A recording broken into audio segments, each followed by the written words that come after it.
I was asked the other day how I would like to make a hit record. It made me smile a little because I think I mistrust the sound of my own voice very much. I wonder if everybody has this experience. I always feel one's voice comes out entirely different from anything you would expect it.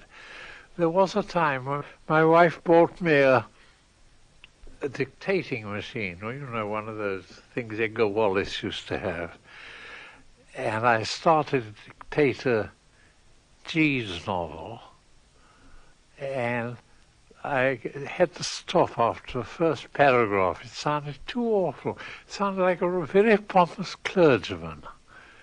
And I suppose the first paragraph of this novel was rather amusing. It's a, light sort of comedy thing, and then this awful voice came out. Still, it's the only one I've got, and the public will have to bear it as best they can. Can't remember a time when I didn't want to write. I was writing at the age of 5. Don't know what I was doing before that, just loafing, I suppose. If you're an author, you're supposed to have had a hell of a time at your public school. But I never did mine. I simply loved my 6 years at Dulwich. I was originally supposed to try for the Navy, but it would have been pilled for my eyesight.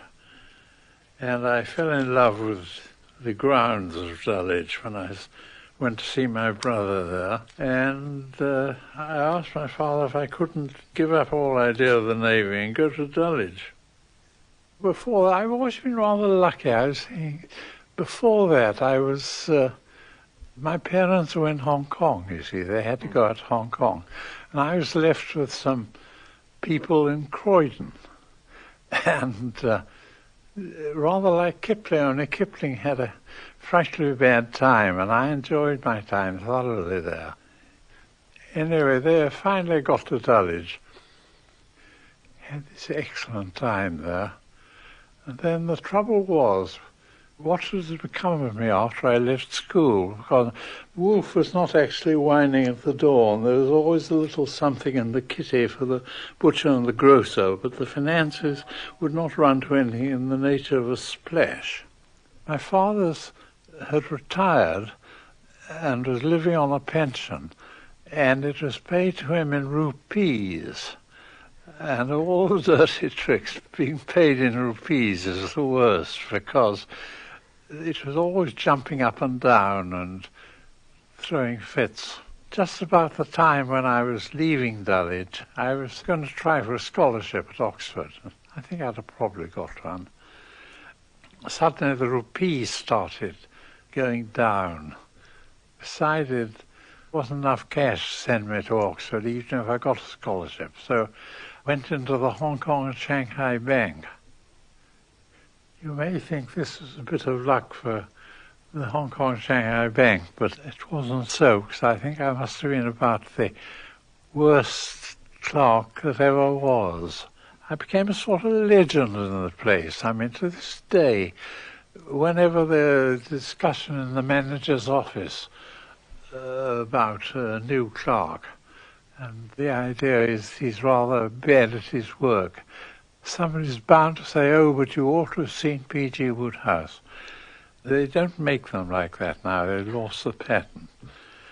I was all right when they put me in they started me off in the postal department, which meant that I had to stamp and address letters. And I was very well fitted for that. But when they took me out and put me in the inward bills and the cash and all that sort of thing, I was no good whatever. The cross all young writers have to bear is that while they know they're going to be spectacular successful someday, they find it impossible to convince their nearest and dearest they'll ever amount to a row of beans. Write in your spare time if you really must write, parents say. And they pull that old one about literature being a good something but a bad crutch.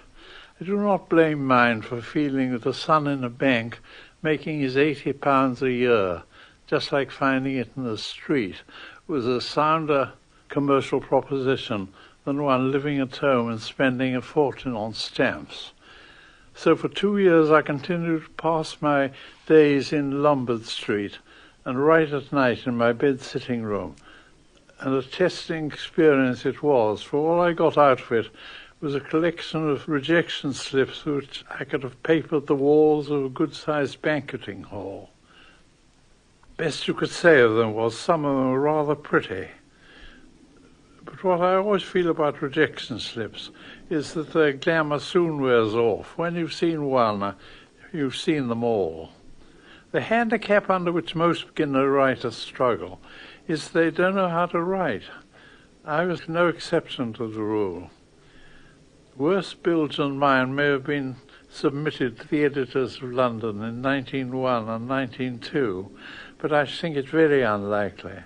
I was sorry for myself at the time when the stamped and addressed envelopes came homing back to me, but my sympathy now is for the men who had to read my contributions.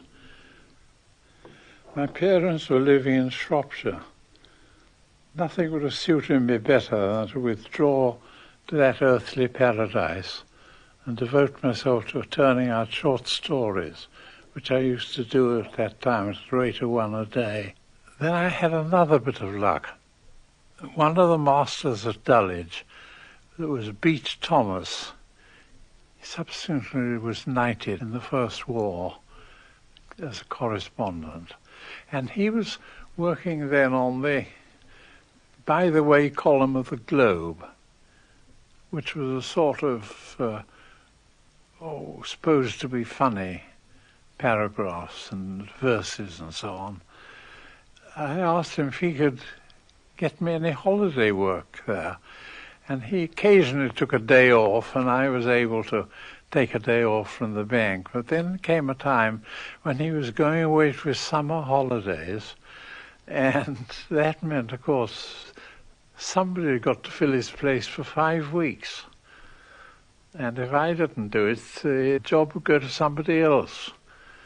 It took some thought, but I decided to resign from the bank, and I went and worked for the Globe. And it worked out all right. I made enough to live on the first year, and after that I made quite a bit. Well, there were two of us. There was the head of the column who got £5 a week, and me who got £3 a week. Eventually the top man went off somewhere else, and I got his job, which of course was wealth in those days. My rooms cost me bed and breakfast 21 shillings a week, and getting £5, I felt like buying cars and things. That must have been about 1902, yes, 1902. And then after I'd been there about 8 years, I went off for my holiday to New York. And when I got there, the first thing that happened was that I sold 2 short stories, one for $300 and another for $200. That's the most I'd ever had in England for a short story, was £10. I thought this was the place to be, so I resigned from the Globe and settled down in Greenwich Village to write. One of my short stories was sold to the Cosmopolitan, and the other one to Collier's, so I thought, well, I've got 2 very fine markets there, so I can rely on at least 500 a week, or a couple of weeks. But they never took another story of mine. I suppose I absolutely lacked confidence then. The only time I really did feel as if I was going to get somewhere was when I sold my first serial to the Saturday Evening Post for $3,500, which of course was enough to live on for a couple of years in those days. When I came over here after I sold those 2 short stories, I settled down in Greenwich Village and worked mostly for the pulps. There was an editor called Bob Davis. I don't know how many pulp magazines he edited, but an awful lot. He had one great quality. He'd always supply you with a plot. If you went to him and said, Bob, I want a plot, he would take a couple of steps up and down the room and give you one. Probably something frightful, but he'd buy it. He supplied the plot for a thing of mine what was it called? I think it was called The Coming of Bill, written about 70 years ago. Jenkins did publish it as a book, but I've always been rather ashamed of it. But that was a Bob Davis plot. I got to working for Vanity Fair, which was rather a swank magazine in those days, edited by a chap called Crown and Shield. Must have at least half a dozen pseudonyms, I think. J. Walker Williams was one of them. You know, Williams and Walker were a famous comedy team of that time. And, half a dozen others. I really practically wrote the magazine in those days. It was a good magazine. It certainly had some good contributors. Robert Benchley was one of them, and Dorothy Parker was. I eventually became the dramatic critic, and then when I left that job, Dorothy Parker got it. But everything happened with a rush. I just got married. I had about $50 and my wife had about $70. And we went down to the country. We got a house for $20 a month.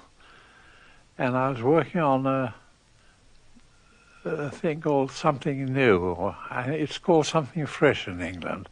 That's the one that sold to the Saturday Evening Post. It never occurred to me I had any chance of getting into the Saturday Evening Post. And then shortly after that, Guy Bolton and Jerry Kern started a series of shows at the Little Princess Theatre. And they wrote a show called Very Good Eddie, and in my capacity of the dramatic editor of Vanity Fair, I went to watch it, and I met Jerry again. I'd met him in 1906. He and I had worked together for Seymour Hicks and Edeline Terrace.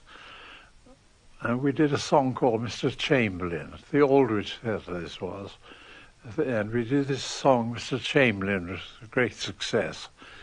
But I hadn't seen him since then, and he suggested that I should join him and Guy in doing the next piece. And we did a piece called Oh Boy, which was a smash hit. And then we did another called Oh Lady, which was also a very big hit. In fact, a bigger hit than Oh Boy, because it played in two theatres at the same time in New York. While it was playing at the Princess, it also played at the Herald Square Theatre, another company. Those were great days for writing shows, because you didn't make so much money in New York, but you made a fortune on the road. For instance, Oh Boy and Oh Lady each had 4 companies out on the road while they were playing in New York. But then at the same time, the Chicago company was playing in a big theatre and doing very big business, and the Boston company, and then the One Night Stand company, so there was a terrific lot of money coming in. I've worked with practically all the composers of those days. Ivan Carroll I did a couple of shows with, and Harry Tierney, the Irene man, mostly with Jerry, of course. Jerry was the most delightful chap in those days. He was sort of just starting. Well, his situation was rather peculiar, because he'd contribute about 2 or 3 songs to one of these Viennese musicals. They'd be the only thing worth listening to. Remember, like he did They Wouldn't Believe Me and things like that. Wonderful chap to have with you. I mean, no manager could boss you while Jerry was around. Charles Dillingham was about the biggest manager going those days, and he went to a rehearsal and heard his number played, and he said, "Is that the way you're going to play my number?" And they said, "Yes." He just went, picked up all the music sheets and walked out. And he would have given his eye teeth to get a song into a Dillingham show. Jerry was the most wonderful man to work with. He was a great showman to start with. That song of mine, Bill, that's in the Showboat, that was written for Old Lady. Old Lady was a farcical story, and we thought my Bill was too slow and not the right tone for that sort of show, so we cut it out. Then Jerry, years after, I forget how many years, about 6 or 7, Jerry came to me in Hollywood. I can see him now coming up my garden, and asked me if he could use Bill for Showboat. And I said, yes, of course he could. And it was a great hit.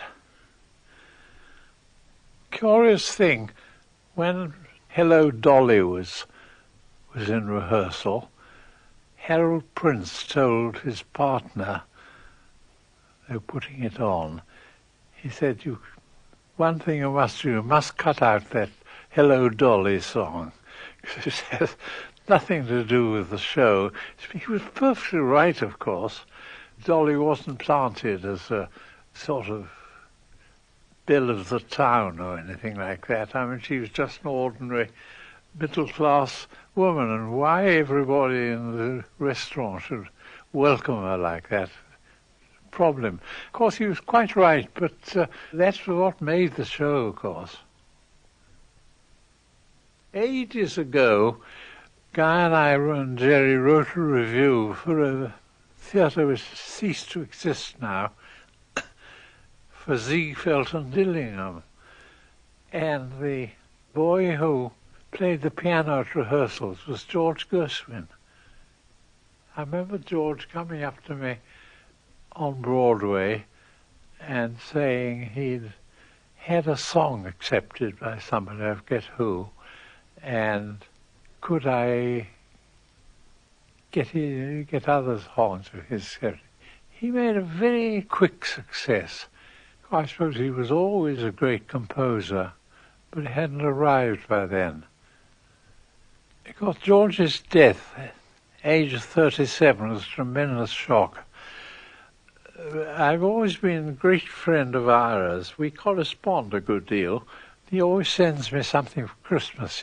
Usually it's a Magnum champagne. This year it was a book about George Gershwin. Equally welcome, of course.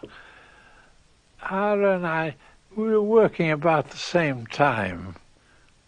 He was beginning to get shows just about the time when I was. So we've been friends for 50 years or so. Easiest job I ever had was Molyneux's The Play's the Thing. Gilbert Miller wanted me to do the adaptation. He gave me this translation of Molyneux's lines, and it was a frightfully easy job. All I had to do was, put in an occasional laugh line, that sort of thing. But I think it took me 3 days to do the thing. And it was an enormous success. It was revived here this last season with a sort of stock company. But those shows, Molyneux's shows, depend so much on the acting. You have to have somebody very, very good. It was done in London. Gerald du Maurier played it, but he didn't like it, and I don't know if he didn't try or what, but it really was dismal the way he did it. Berlin was to have done the music for a show Guy and I wrote called Sitting Pretty for the Duncan sisters. But I don't know, it kind of fell through.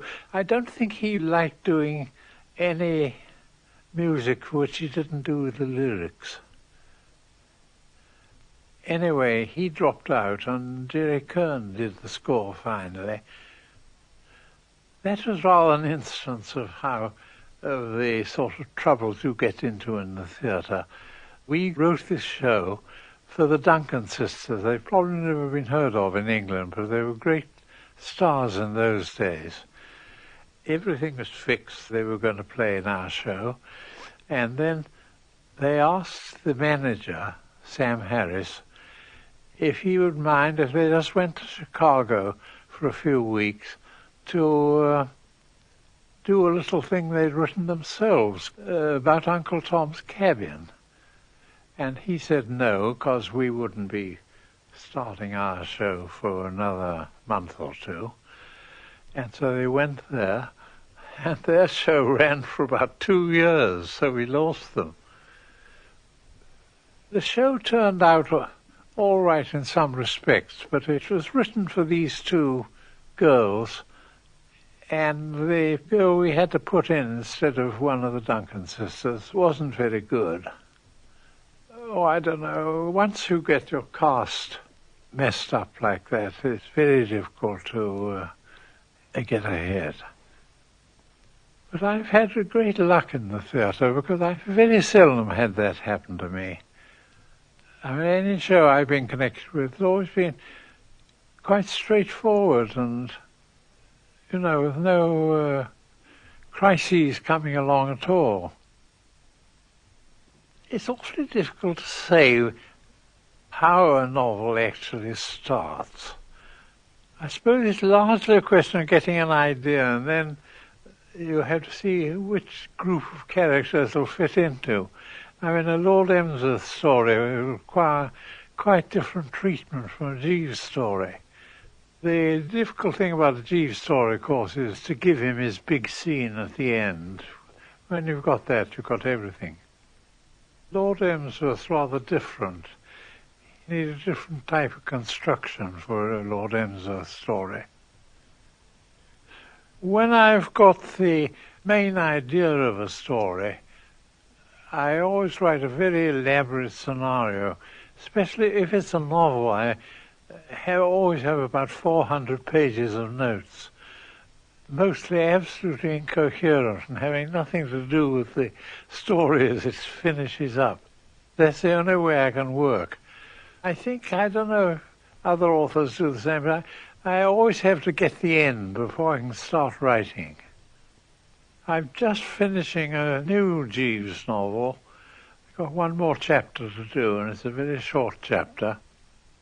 The scenario for that changed very radically while I was writing. One gets ideas. You want to get to a certain point, but there are several ways of getting to that point, and it's a job to choose the best one. I always have done this scenario. I suppose most authors have some sort of a scenario. Mine is particularly elaborate.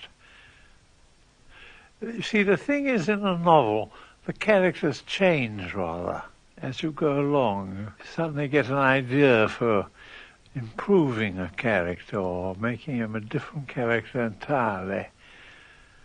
Some novelists say the characters write the book by themselves, but I've never found that.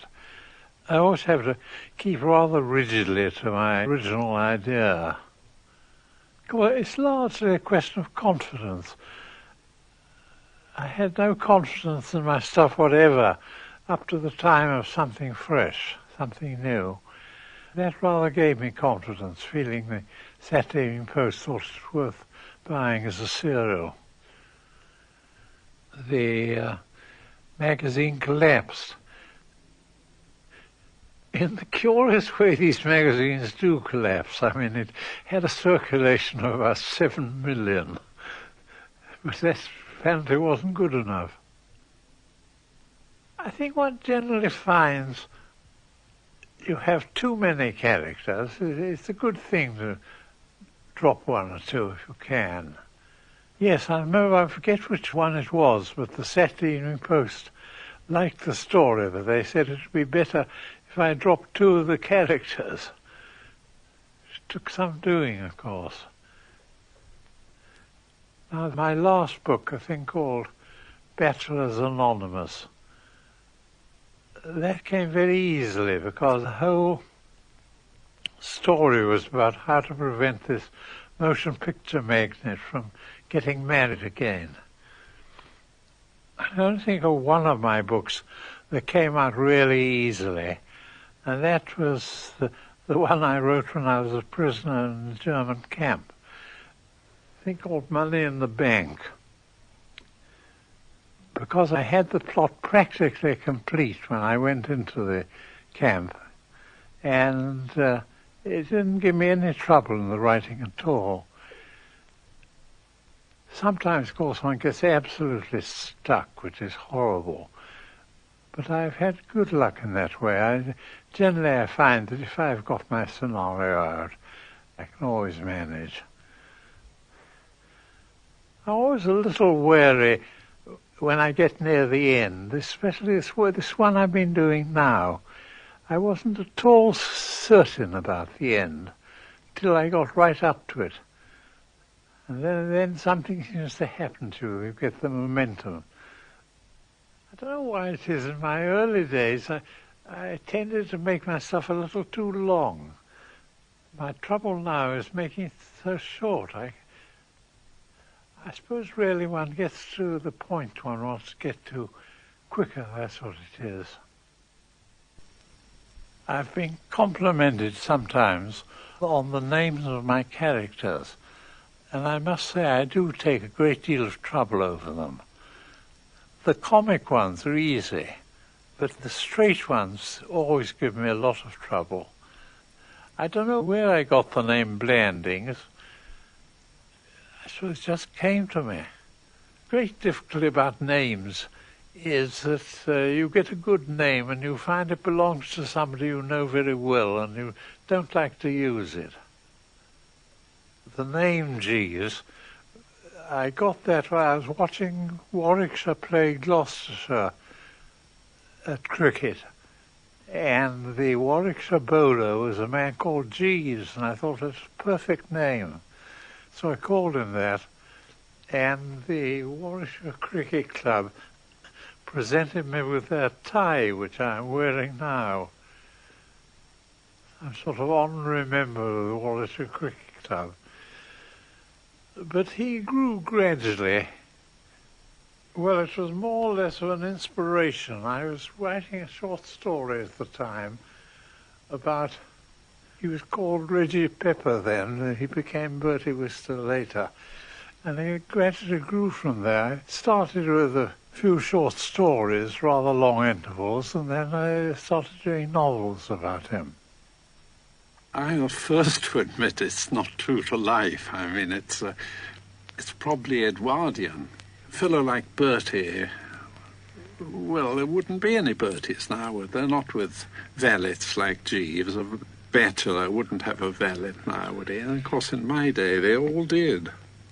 That type was very prevalent in the days when I was in and about London. Late Anthony Mildmay, Lord Mildmay, the steeplechaser, he was very much the type of Bertie Wooster. Of course, with my stuff, I always tried to get the love story set first. I think it was Guy Bolton used to say that get your love story right and the comedy will take care of itself. It doesn't actually, but it's a very good rule to go by. I mean, it makes a sort of solid foundation for a book. That's the thing I've never seen the necessity of doing. I mean, the necessity of having my characters keep up with my own age. I mean, obviously, if you do that, I mean, Jeeves started in 1916, so presumably he'd be about 90. But I never can see why one's got to do that. Osborne wrote a thing in Punch some years ago about my stuff translated into French, and he showed how whenever they came to a difficult bit, they rather apt to dodge it. You know, they'd put down something that much straighter than what I'd written. Couldn't get the slang, I suppose. occasionally get a Jeeves from Japan or Yugoslavia or somewhere like that. I think they must read them just as farces. I don't suppose they think they're sort of satirical stuff. Now, I was banned in Hungary. Do you remember a few years ago, a great number of English authors were banned in Hungary? I was one of them. I suppose they thought my stuff was too little about the proletariat and too much about the earls and dukes. I know my Blandings is entirely out of date now. I don't suppose anybody could keep up an establishment like that anymore, but I don't feel like spoiling it. If I get an idea for a Jeeves story, I don't ever seem to have much trouble in writing the book. One of my difficulties in writing Jeeves stories is I've built up Aunt Dahlia so much. Now she has to have a part. Just like Lord Emsworth's pig has to have a part. I can't do Lord Emsworth's story without his pig. It's funny how one's methods change. I used to do all my stuff at the typewriter. But now what I like to do is lie back in an armchair with a pad and do a page or two by hand. Then when I've done about 10 pages, I get to the typewriter and type it all out. It's amazing how one can prove it. But I'm a slow writer. Used to be a very quick writer, but recently I got rather slow, and I think it's rather good if I can do 3 pages in a day. Whereas in the old days I used to do about 5 or 6. When I was writing the first of the Jeeves novels, I was living down in the south of France, and I got towards the end, and I suddenly wrote the whole of the last 26 pages in one day, which I suppose is about 6,000 words. Don't believe even Edgar Wallace could beat that. Talking of Edgar Wallace, I went out to dinner one time in London, sat next to an old lady, and she said how proud she was to be sitting next to me because her sons read everything I've written, and they couldn't put my books down once they picked them up. She ended up, said, and when I tell them I've been sitting next to Edgar Wallace, I don't know what they'll do. Edgar Wallace now is a most peculiar writer, where he could just sit down there and dictate his stuff into a machine. I don't know how he did it. Of course, it was all very coherent. I mean, all his plots were pretty elaborate, but I don't think he ever made a really bad mistake. I never found one. One of the writers I knew very well was Conan Doyle. I always admired him. Not so much the Sherlock Holmes stories, which I liked, of course, but his other stories. He wrote a thing called the Stark Munro Letters, which was very, very good, and Round the Red Lamp, short stories. Great cricketer. I used to play cricket with him. He used to have a house party in the summer, a cricket house party. Very pleasant. That's another thing you could probably not do nowadays, I think. When Conan Doyle was in America, he saw an advertisement in the paper about Conan Doyle's writing school. I forget what the actual name of it was, but how Conan Doyle could teach you to write if you sent $20 or something. He said, when he was telling me the story, he said, I said to myself, there's villainy afoot.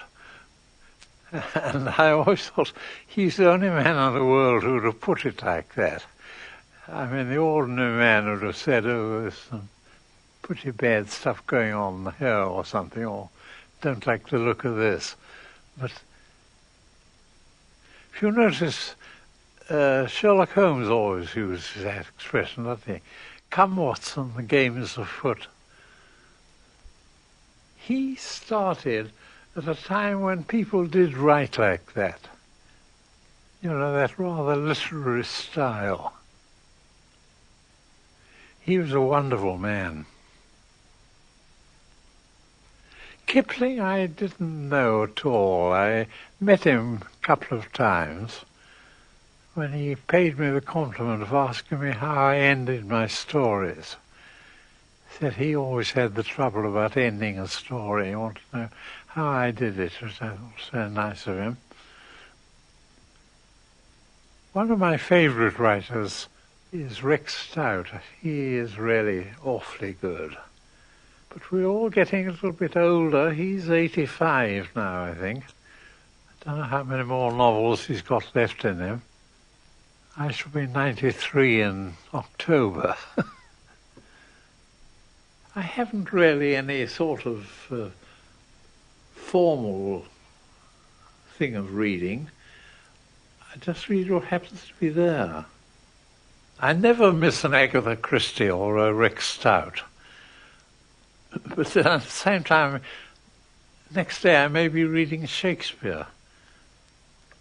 Do you find you grow out of books? I don't myself. I find lately I've been rereading a tremendous lot. I like essays very much. And biographies and autobiographies, especially if they deal with people of my own time of life. That's the sort of book I'm always going to read, a thing like that Stanley Holloway book. For instance, I found A.A. Milne's autobiography fascinating because, of course, he and I were sort of running parallel for quite a time. But my gosh, what a thing reading is, isn't it? My 2 visits to Hollywood I enjoyed very much, but I rather put my foot into it the first visit. I was interviewed by some woman on the Los Angeles Times about some entirely different subject. And I happened to mention that I'd enjoyed my stay in Hollywood very much, but the only trouble was I'd been given practically nothing to do. And of course she spread this all over the paper. And I believe it caused a great deal of trouble.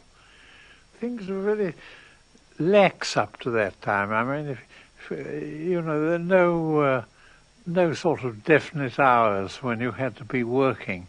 But I believe after that interview, you had to be at the studio at 9 or something like that, or 8:30 or sometime, and do all your work there. Any work I did do, I used to do at my house.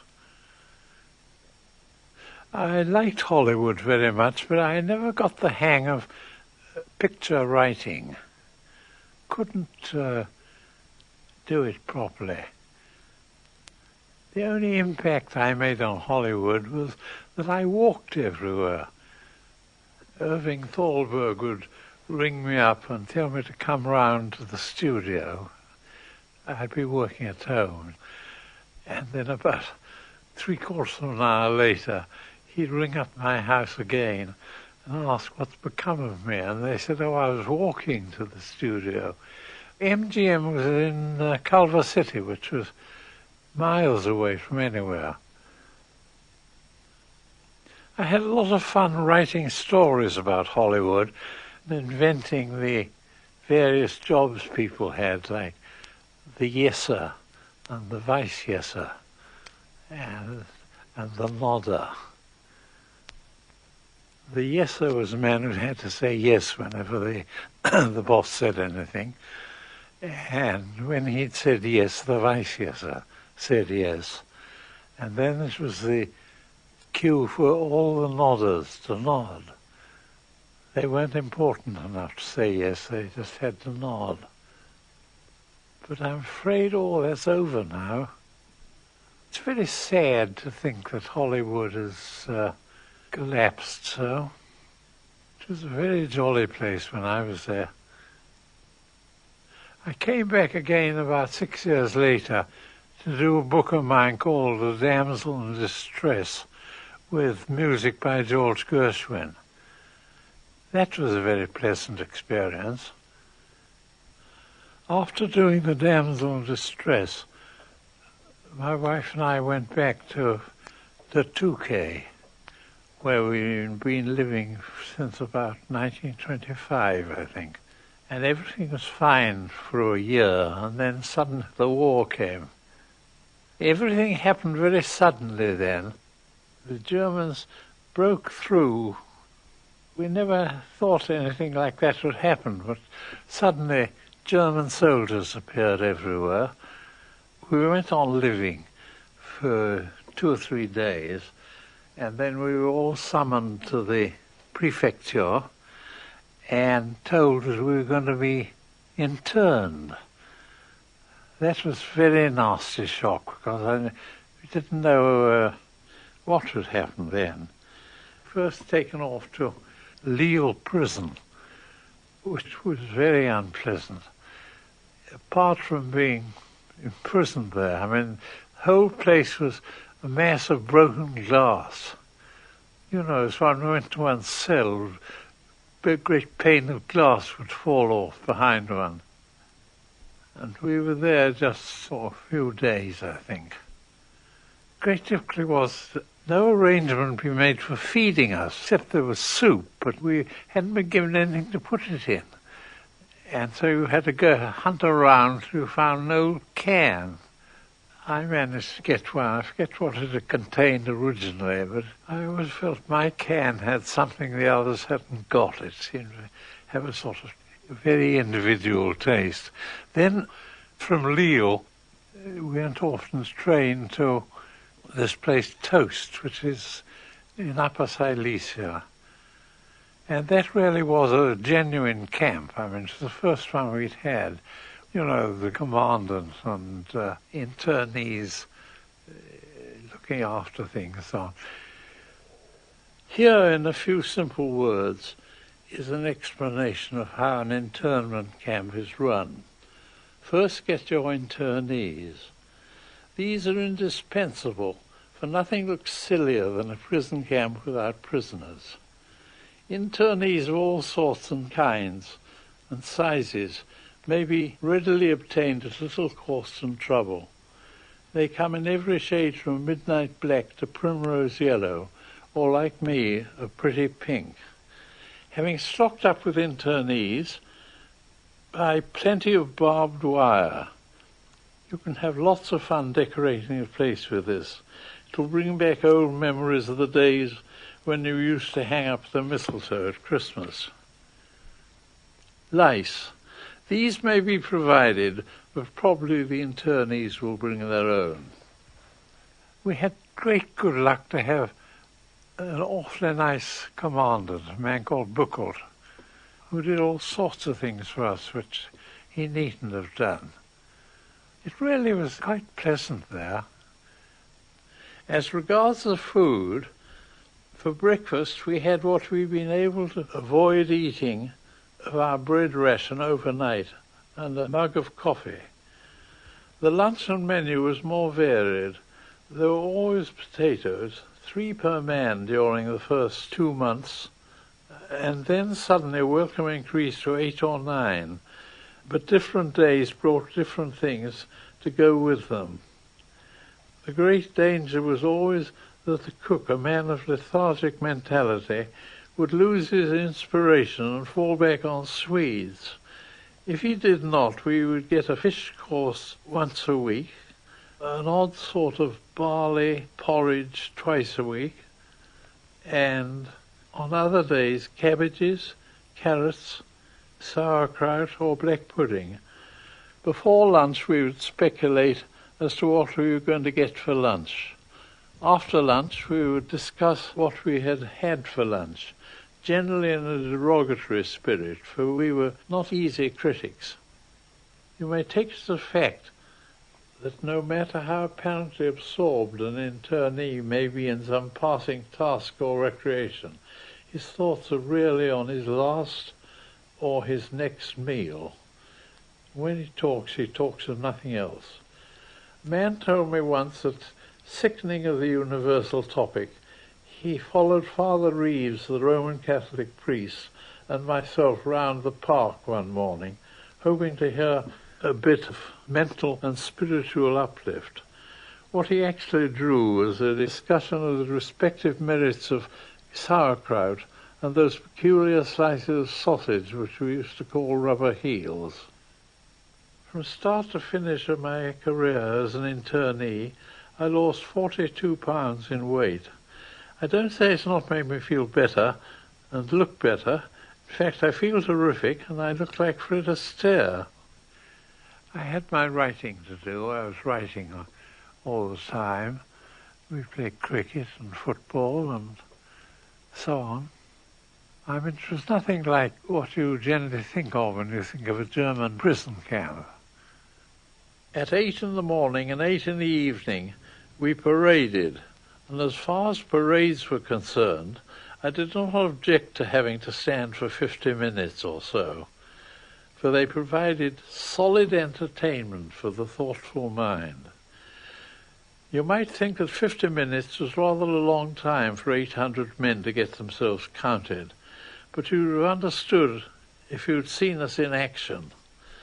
I don't know why it was we could never get the knack of parading. We meant well, but we just didn't seem able to click. It was the same at We, and in the early days of Toast, though there we never managed to reach quite the same heights of pure delirium. To catch us at our best, you would have had to catch us at Liège. The proceedings would begin with the sergeant telling us to form fives, whereupon some of us would form fours, some sixes, and others eights. I think our idea was to form something promptly and jealously, without bothering about trivial technicalities. You could see that we were zealous by the way those who had formed sixes, when rebuked, immediately formed fours, while those who had formed fours instantly formed sixes. Nobody could accuse us of not trying to enter into the spirit of the thing. At long last we would manage to get into fives, and a very pretty picture we made. But was this the end? Far from it. It was not an end, but a beginning. What happened was that old Bill in row 20 would catch sight of old George in row 41, and disorganize our whole formation by shuffling across to him to see if he had heard the one about the travelling salesman. Presently old Bill, having had a good laugh with old George, decided to shuffle back, only to find his place had been filled up like a hole by a rising tide. This puzzles him for a moment, but a solution soon presents itself. He forms up as the seventh man of a row, just behind old Perce, who has been over chatting with old Fred, and has just come back and lined up as number 6. Here comes old Joe, who had been having a quiet smoke at the other end of the yard.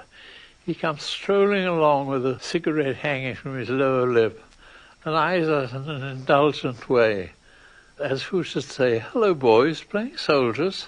May I join in?"